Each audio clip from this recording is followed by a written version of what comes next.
Muy bien, vamos a comenzar la clase.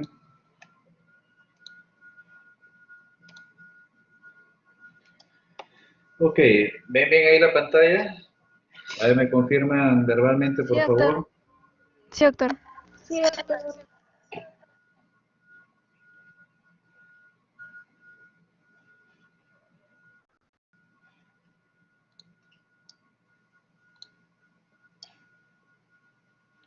A ver, me tiene que confirmar si es que ven la pantalla, por favor. Sí, doctor, A ver, sí se está observando la Abigail, pantalla. o Alison, o Bernardo. Doctor, Sí, doctor. Confírmame si Sí ven la se ve. pantalla de PowerPoint. Doctor, sí se ve. Creo que no nos está escuchando. ¿Ven la pantalla ahora? Sí, Sí, doctor, doctor. sí se ve. Sí, doctor, sí ¿No se se ve. escucha?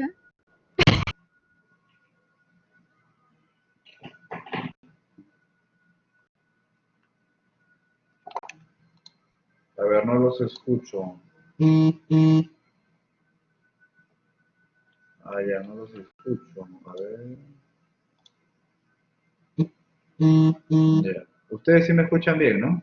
Ya, entonces no hay problema. Ok. Ya, listo.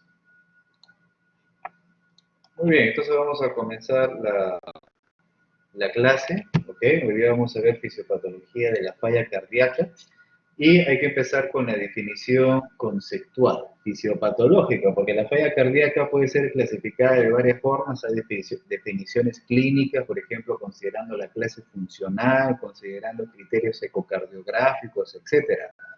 Pero la definición conceptual que nos interesa, obviamente, es la fisiopatológica, y que como ven ahí hay una incapacidad de bombeo del corazón, lo cual lo incapacita para poder satisfacer las demandas metabólicas tisulares. ¿Ok? Pero si es que el corazón logra satisfacer dicha demanda metabólica tisular en cuanto a su bombeo cardíaco, lo hace a través de un incremento de la presión de llenado ventricular.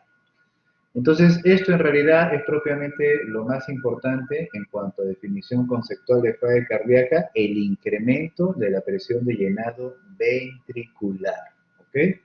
Eso es lo más relevante en la fisiopatología de la falla cardíaca. Cuando veamos de lo que vamos a hablar en esta clase, es propiamente la fisiopatología de una falla cardíaca sistólica, o sea, de una incapacidad de bombeo cardíaco, la que normalmente estaría relacionada, si hiciéramos una ecografía, con una fracción de eyección baja.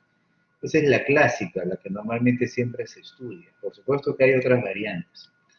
Muy bien, ¿qué es lo que hay que tener en cuenta en una falla cardíaca? Bueno, justamente estamos hablando que se está afectando el gasto cardíaco y por eso es importante recordar que esto depende del volumen de stroke, ¿cierto? Puesto que el volumen de stroke, si ustedes lo multiplican por la frecuencia cardíaca, ya usted tiene el gasto cardíaco. Si el volumen de stroke en fisiologías, recuerdan que es de 70 mililitros, o sea, en cada eyección se eyecta 70 mililitros de sangre por una frecuencia cardíaca de 70 por minuto, entonces ahí tenemos casi 4.900 o 5 litros por minuto, que es propiamente el gasto cardíaco. ¿De qué depende normalmente en fisiología? Depende de la precarga, el volumen de sangre que le llega al corazón, la oferta que le llega, puesto de que si le llega un mayor volumen de sangre, el volumen de contracción será mayor, la fuerza de contracción y el volumen de eyección serán mayores. Depende de la contractibilidad, tiene que tener la sarcómera miocárdica una viabilidad funcional y depende también de la postcarga que propiamente se opone a la eyección o al gasto cardíaco. Si hay mayor resistencia periférica, esto es inversamente proporcional al gasto cardíaco. Si, por ejemplo, se sufre un infarto de miocardio extenso, entonces se afectará la contractibilidad, el volumen de stroke y el gasto cardíaco. ¿Ok? Muy bien. Entonces, fíjense, ya desde fisiología ustedes aprendieron lo que es la ley de Frank-Starling, en la que recordamos dos variables principalmente. Una es el volumen de sangre que le llega al corazón, que gráficamente lo recordamos como el volumen diastólico, el volumen al final de la diástole, el llenado ventricular final propiamente, y eso es directamente proporcional al volumen de stroke. Por eso vemos acá una línea, ¿cierto?, en la que se consideran ambas variables casi proporcionales, ¿cierto? A mayor llenado ventricular, mayor es la fuerza con la que se contrae el corazón, porque esa sarcómera se distiende y se contrae con más fuerza. Entonces, esto incluso puede ser, este mecanismo de Frank Starling puede ser promovido por la actividad simpática como normalmente lo vemos en el ejercicio, en la que por el inotropismo positivo aumentará incluso aún más el volumen de stroke. ¿Ok? Entonces, acá en marrón ven la curva normal en reposo, propiamente, nuevamente, el llenado ventricular aquí a nivel horizontal y el rendimiento ventricular, que es el volumen de eyección, ¿no? Entonces, son directamente proporcionales ambas. En el ejercicio, esto se va a optimizar, se va a incrementar, el gasto cardíaco puede aumentar hasta 3 veces. Y fíjense que en los pacientes que ya tienen falla cardíaca, esto se pierde. ¿Ya? Esta capacidad compensatoria optimizada de Frank Starling se pierde. A pesar de que se incremente el volumen de aporte de sangre al corazón, ya no tiene un buen rendimiento ventricular porque ya es un miocardio insuficiente. ¿Okay? Y esto se agravará propiamente en el tiempo hasta que el paciente probablemente requiera un trasplante cardíaco, ¿no? Y por eso es que aquí ven que se va agregando la disnea, que es el síntoma cardinal de los pacientes con falla cardíaca, y luego el edema pulmonar, que podría entenderse también como la expresión máxima del problema de congestión pulmonar del paciente. ¿Cuáles son las causas de etiología? Uno, la cardiopatía isquémica. Todo paciente con enfermedad coronaria crónica o aguda incluso puede ser falla cardíaca. Las valvulopatías también, insuficiencia aórtica, mitral, en frecuencia, también son causas de falla cardíaca. Algunas miopatías, la hipertensión arterial, muy frecuente de asociarse como factor causal de falla cardíaca, y las arritmias. Habrán otras causas que son menos frecuentes, como está la sepsis, la anemia, en la que todas estas normalmente están clasificadas como falla circulatoria. O podría ser que el paciente ya tenga el diagnóstico de falla cardíaca, o sea, es crónica, y lo que sucede es que se descompensa por alguna razón. Normalmente la descompensación está relacionada con el factor que fisiopatológicamente desencadena la falla cardíaca. Y como ven ahí, normalmente eso puede estar relacionado a la falta de adherencia al tratamiento. Normalmente, como es una enfermedad en la que no se maneja adecuadamente los volúmenes, el volumen sanguíneo, etcétera, entonces normalmente los pacientes toman diuréticos para aliviar la sobrecarga de volumen. Entonces, si no toma su diurético, entonces se descompensará el paciente. O todo aquello que haga que el paciente reciba más volumen del que puede recibir, o sea, por ejemplo, se le hace una hidratación masiva a pesar de que tenga una insuficiencia cardíaca, entonces también esto lo va a descompensar. O otros factores, miren, que también fisiopatológicamente se entienden, en la que está relacionado todo lo que sería descarga neuromoral o del sistema nervioso. El sistema nervioso, cuando está incrementado, también puede descompensar la falla cardíaca. Y en una enfermedad cerebrovascular, o en una cirugía, etcétera, todos esos son factores que aumentan la carga de estrés y la descarga adrenérgica. Muy bien. Según la temporalidad, la falla cardíaca puede ser aguda o crónica. Ya les digo que la que clásicamente se explica y la que primero entiende el estudiante en sus textos es la falla cardíaca sistólica, como ven acá, aunque también existe una falla cardíaca diastólica. Y en cuanto a la falla cardíaca aguda, puede haber shock cardiogénico, falla cardíaca derecha, o sea, hay variantes. Nos vamos a centrar en la clásica, en la falla cardíaca crónica. ¿Ok? Entonces, a ver, aquí vamos a ver un video. Un momento. Uy.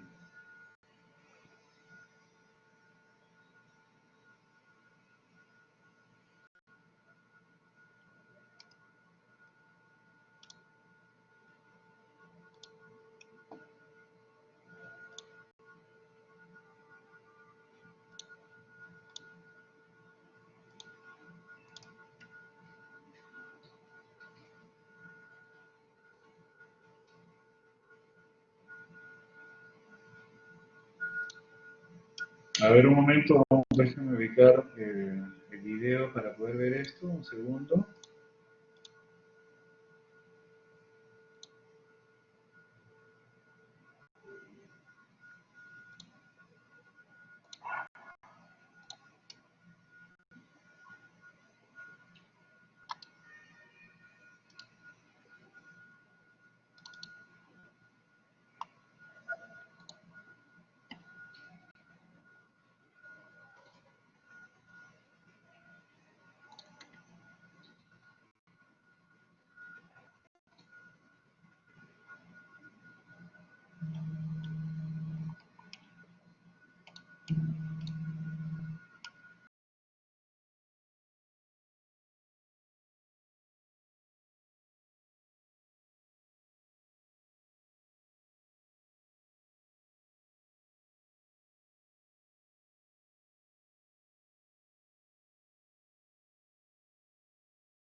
Muy bien, continuamos. Ok, entonces miren, a ver, en este video justamente estamos viendo el ventrículo derecho y el ventrículo izquierdo, normalmente la contractibilidad normal, y el defecto, vamos a comenzar aquí en el ventrículo izquierdo, propiamente donde se va a incitar el mecanismo que ya hemos explicado antes, que es el incremento de la presión de llenado del ventrículo izquierdo. Entonces, para llegar a ese estadio, han tenido que ver ya cambios estructurales en el miocardio, que van a estar relacionados a los factores causales como la hipertensión, y esa remodelación, ese cambio estructural del miocardio va a ser responsable de que en este nivel empiece a haber una congestión. Una eyección insuficiente, entonces como producto de esa congestión va a incrementarse la presión, ¿no? Se incrementa la presión, está asociada a la congestión como estamos viendo ahí, y se va a transmitir luego a ese incremento de la presión, se va a transmitir a la aurícula izquierda. La aurícula izquierda, recordar como ustedes están viendo ahí, la desembocadura de las 4 venas pulmonares, tanto para el pulmón izquierdo y derecho, y por lo tanto este incremento de la presión se va a transmitir retrógradamente hacia la aurícula, venas pulmonares, incrementando su presión. Entonces, ¿hacia dónde va a llegar? Hacia la circulación terminal capilar de las venas pulmonares. Y eso es lo que justamente va a explicar ahí por qué el paciente tendrá disnea. El paciente tiene disnea justamente porque fisiopatológicamente existe un incremento de la presión venosa capilar. Y eso va a generar, por incremento de la presión hidrostática, un trasudado jugando el líquido hacia el alveolo. Por lo tanto, se va a comprometer la oxigenación, se va a generar una hipoxemia. Y entonces esto va, como vemos acá, está comprometiendo esta congestión intracardíaca, luego está generándose una congestión cardiopulmonar. Esta congestión cardiopulmonar primero está comprometiendo el corazón izquierdo, y luego, si continúa el sistema, porque recuerden que el aparato circulatorio es un circuito cerrado, esto luego va a comprometer el corazón o las cavidades derechas, ¿cierto? O sea, luego vendrá por la arteria pulmonar, llegará hacia el ventrículo derecho, continuará la congestión hacia la aurícula derecha por incremento de las presiones en forma retrógrada, y de la aurícula derecha simplemente va a extenderse este incremento de las presiones a nivel sistémico, tanto por la vena cava superior como por la vena cava inferior. Por la vena cava superior, simplemente continuando el territorio anatómico, finalmente llegaremos hasta ver la vena yugular ingurgitada, y por la vena cava inferior, igual todo aquello que normalmente desemboca en el territorio venoso de la cava inferior, ¿no? Como ahí tendremos las suprahepáticas que vienen desde el hígado, y por lo tanto habrá congestión del hígado, o sea, una congestión hepática, y habrá hepatomegalia en los pacientes que tienen falla cardíaca, ¿ok? Y si continuamos también el mismo recorrido de venoso, también habrá compromiso de la circulación portal, habrá citis, y como ven ahí, se extiende hasta los miembros inferiores, y por eso es que a este nivel, como consecuencia del incremento de la presión hidrostática, podríamos tener edema de los miembros inferiores, ¿ok? Que es como normalmente se ve en los pacientes que tienen falla cardíaca. Ok, vamos a seguir avanzando.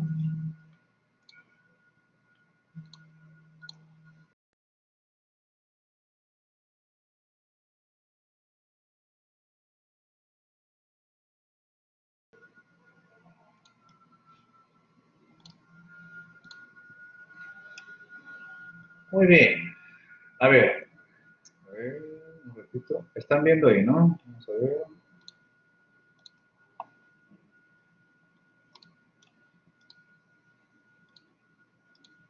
Ya.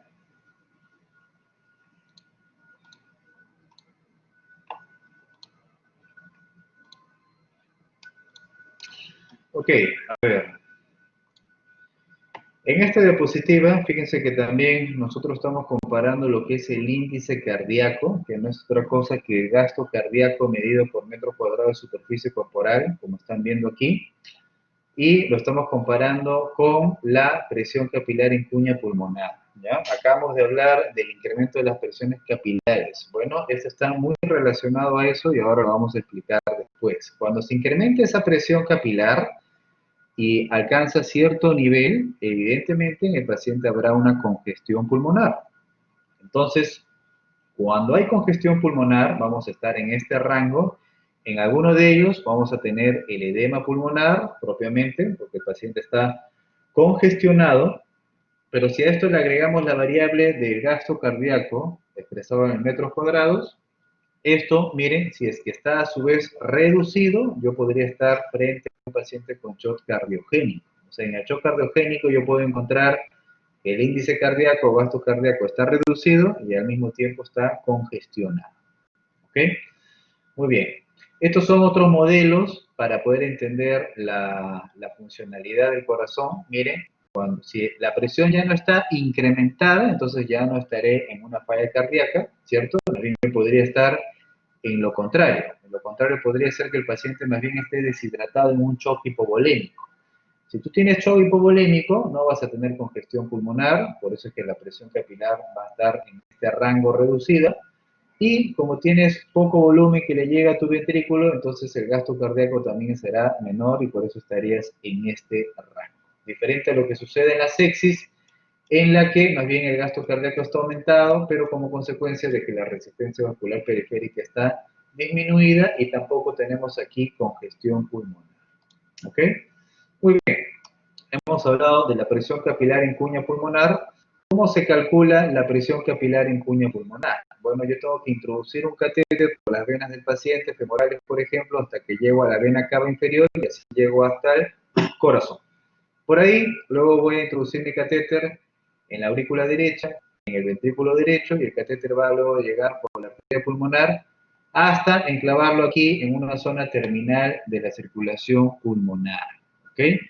Entonces, lo que se sabe es de que si yo mido, por ejemplo, con mi catéter, la presión a este nivel, a nivel terminal de esta circulación pulmonar, esta presión va a ser equivalente a la presión que yo encuentro a la aurícula izquierda. Y como ya hemos explicado, el defecto del corazón a nivel del ventrículo izquierdo que se ha congestionado y que luego se transmite a la aurícula izquierda, este incremento de la presión de la aurícula izquierda va a ser equivalente a esta presión en cuña pulmonar. Entonces, si yo mido la presión aquí, en la cuña pulmonar, en la circulación terminal de la arteria pulmonar, eso va a ser equivalente a la presión de la aurícula izquierda que en un paciente con falla cardíaca estaría aumentada. A ver, vamos a mostrar un video.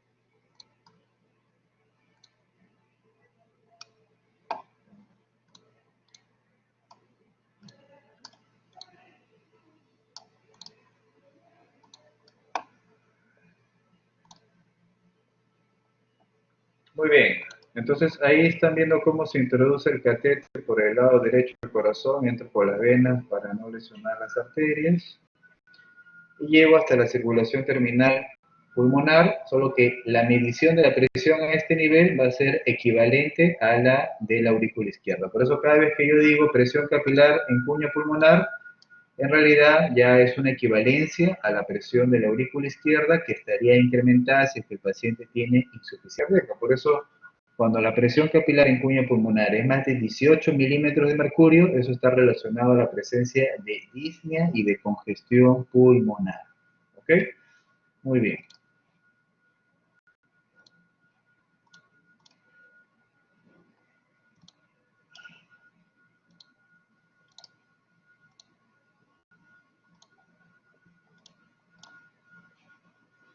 Ok, entonces acá tenemos la falla cardíaca. Entonces miren, desde el punto de vista didáctico, hablamos de la falla cardíaca izquierda, que lo que va a tener el paciente es una disminución de la contractibilidad del débito cardíaco, menor perfusión tisular. Como consecuencia de que va a haber congestión pulmonar, habrá hipoxia, habrá cianosis central, habrá edema pulmonar, habrá ortopnia. Ortopnia es la incapacidad o la intolerancia al decúbito dorsal. Cuando el paciente está en decúbito dorsal, se va a favorecer el retorno venoso y al tener mayor volumen de sangre que le llega a este corazón insuficiente, se va a congestionar más y habrá agravación de la congestión y habrá mayor hipoxemia.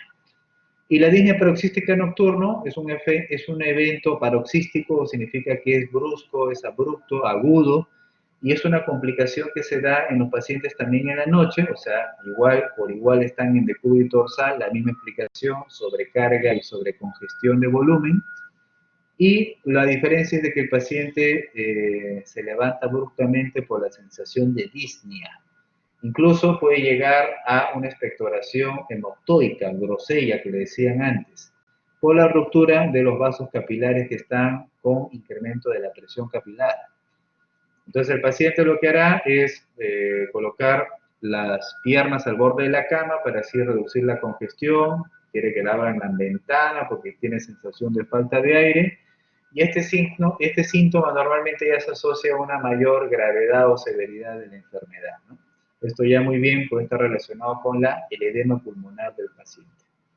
Entonces, si continuamos esto, vamos a tener de forma pedagógica la falla cardíaca derecha, aunque cuando los pacientes los vemos, ¿ya? Cuando uno ve a un paciente, mira indistintamente la falla cardíaca izquierda y derecha por si acaso, y vemos acá los signos ya de la congestión sistémica, ¿no? Entonces, en la congestión sistémica habrá ascitis, ya lo hemos explicado, aumento de la presión hidrostática a nivel portal, habrá edema, se ocurre a nivel de la vasculatura en miembros inferiores, congestión hepática, ya lo hemos dicho, congestión desde las suprahepáticas, habrá congestión también del tracto gastrointestinal y habrá edema de la mucosa intestinal que puede interferir con los procesos de absorción también, y por eso podría pérdida de peso.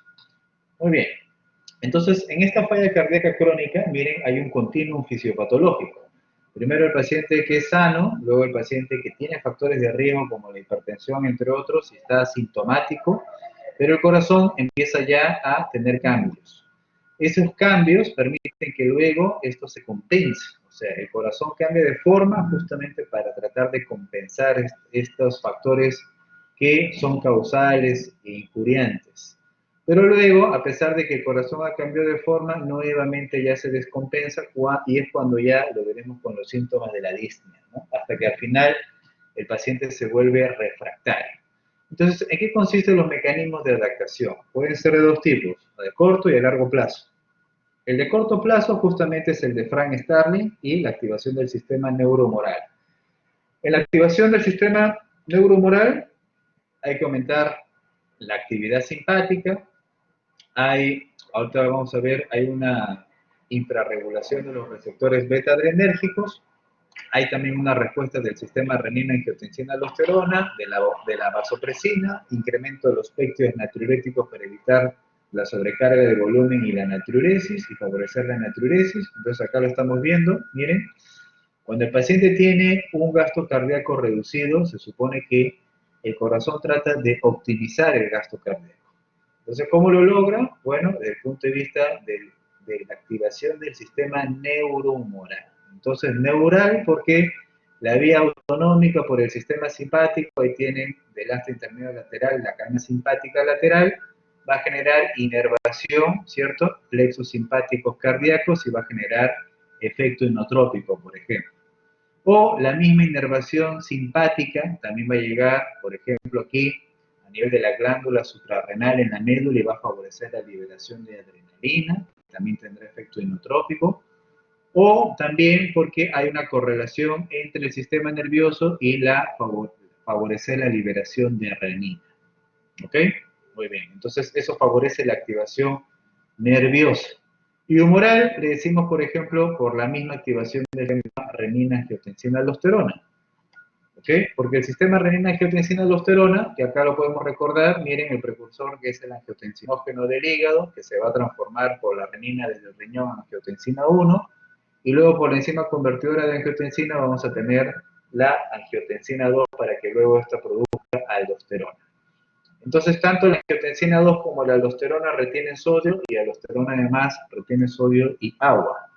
Entonces, ¿cuándo es que se activa este sistema? Porque al tener el paciente bajo gasto cardíaco, entonces se va a censar como una menor circulación efectiva por el riñón. Y al censarse esto, a nivel de la mácula densa, se va a favorecer la actividad del sistema renina-angiotensina-aldosterona, favoreciendo la liberación de renina. Entonces, esto explica la activación humoral además de la activación nerviosa frente a un paciente con falla cardíaca sistólica, por ejemplo.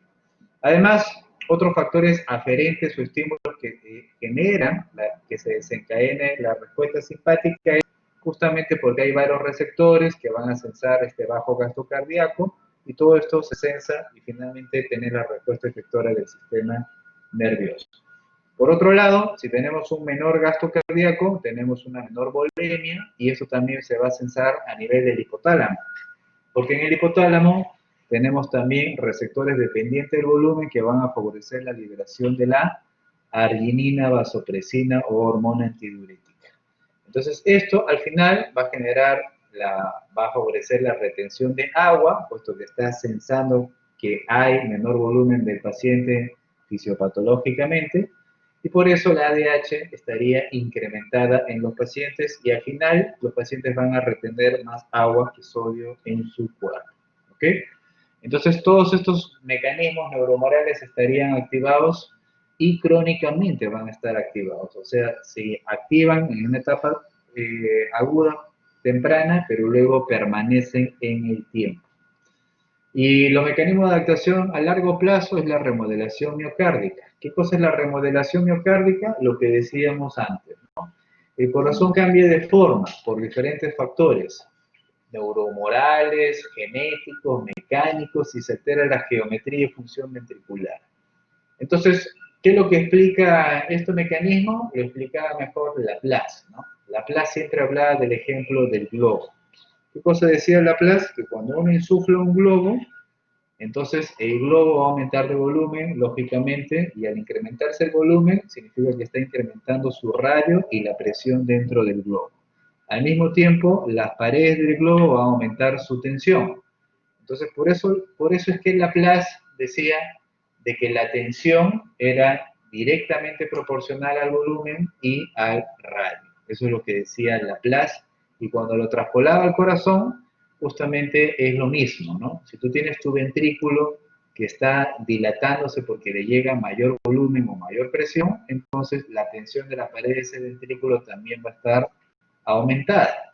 Entonces miren, acá tienen una condición normal del ventrículo, se supone que su presión y el estrés de sus paredes normales, pero ¿qué pasa si yo hago una sobrecarga aguda, ya sea de volumen, incrementando el radio o incrementando la presión? Entonces, ¿qué es lo que se va a generar? Un estrés en las paredes van a estar tensas. Entonces, ¿qué es lo que tendrá que hacer el corazón? Cambiar su geometría, ¿cierto? Entonces, ¿qué es lo que hace? Una hipertrofia, y eso también lo explicaba Laplace, porque si en el mismo ejemplo del globito, si uno, por ejemplo, ¿cómo podía reducir que se siga incrementando el volumen o la presión? Pues fácil, engrosaba la pared del globo. El globito era ahora más grueso, y cuando es más grueso es más difícil que se insufle. Y por lo tanto, esa hipertrofia compensadora reducía el estrés de las paredes tanto en la sístole como en la diástole, como están viendo acá. La hipertrofia, que es propiamente el incremento del grosor de las paredes del ventrículo, reduce el estrés sistólico y diastólico. Sin embargo, como el paciente tiene su misma enfermedad causal, como es la hipertensión mal controlada, etc., al final el paciente, a pesar de esta hipertrofia compensadora, llega a la falla cardíaca. Y a pesar de la hipertrofia, nuevamente tiene un incremento del estrés de las paredes sistodiastólicas. ¿Ok? Entonces, en eso consiste el remodelado miocárdico. ¿Ok? ¿Cuáles son los factores que generan fisiopatológicamente y etiopatogénicamente esta hipertrofia compensatoria? Dos factores. Factores relacionados con la sobrecarga de volumen que incrementarían el radio, o aquellos que incrementan la presión por sobrecarga de presión, como lo vemos en una hipertensión arterial. Esto va a generar el remodelado con una hipertrofia concéntrica, si es que estamos hablando por sobrecarga de presión, o una hipertrofia excéntrica como la sobrecarga de volumen, como lo veríamos en una valvulopatía, en una insuficiencia aórtica, en una insuficiencia mitral, por ejemplo. ¿Ok? Muy bien. Algunos modelos moleculares, miren, acá hay defectos en el acoplamiento que normalmente atrapa o libera el calcio. Ahí están las proteínas que normalmente lo secuestran o lo liberan. Ahí lo vamos a explicar en algunos ejemplos. Y también hay cambios en cuanto a la actividad de las moléculas que normalmente proporcionan energía al miocardio. ¿Ok? Entonces, normalmente, ¿qué pasa con el calcio en la sarcómera de miocárdica? Normalmente el calcio debería estar disponible para utilizarse cuando se requiere para la sístole. Y durante la diástole debería estar secuestrado, ¿cierto? Entonces, los efectos sobre la fisiopatología aquí va a ser de que nosotros dispongamos de calcio cuando no requerimos o que no tengamos calcio cuando lo necesitamos. Por ejemplo, acá, por eso dice reducción de calcio durante la repolarización o déficit en la recaptación de calcio por el retículo sarcoplásmico. Aquí para recordar la homeostasis del calcio, no se olviden, ya esto es de fisiología, normalmente existe una gradiente entre el intra y el extracelular de calcio de hasta 10.000 veces. O sea, ¿eso qué significa?